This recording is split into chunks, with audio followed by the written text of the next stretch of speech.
Naam, asante Esther Mtebe kwa kutujuza habari za michezo kitaifa na kimataifa kwa umakini wa hali ya juu, na kufikia hapo hatuna la ziada kutoka kwenye chumba chetu cha habari kutoka hapa Channel 10 Plus.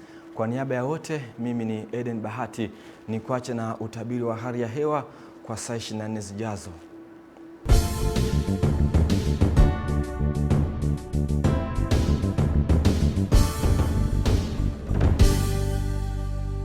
Habari za wakati huu na karibu katika utabiri wa hali ya hewa, na tukianza na usiku wa leo, ni matarajio yetu kuwa maeneo yanazunguka ziwa Victoria, maeneo haya yanatarajiwa kuwa na hali ya mawingu kiasi, mvua na ngumu za radi katika maeneo machache. Maeneo ya nyanda za juu kaskazini mashariki pamoja na maeneo ya ukanda wa pwani kaskazini, maeneo haya yanatarajiwa kuwa na hali ya mawingu kiasi, mvua katika maeneo machache. Wakati maeneo mengine ya nchi yanayosalia, maeneo haya yanatarajiwa kuwa makavu na upepo unatarajiwa kuvuma kwa kasi ya kilomita 20 kwa saa katika ziwa Victoria, ziwa Tanganyika, ziwa Rukwa, ziwa Nyasa pamoja na ukanda wote wa pwani, na hivyo hali ya bahari pamoja na hali ya ziwa inatarajiwa kuwa na mawimbi madogo. Lakini pia kwa siku ya kesho, ni matarajio yetu kuwa maeneo ya magharibi mwa nchi yetu, maeneo yanayozunguka ziwa Victoria, nyanda za juu kaskazini mashariki pamoja na mikoa ya Tanga, Dar es Salaam, Pwani kijumlisha visiwa vya Mafia, lakini pia pamoja na visiwa vya Unguja na Pemba, maeneo haya yanatarajiwa kuwa na hali ya mawingu kiasi,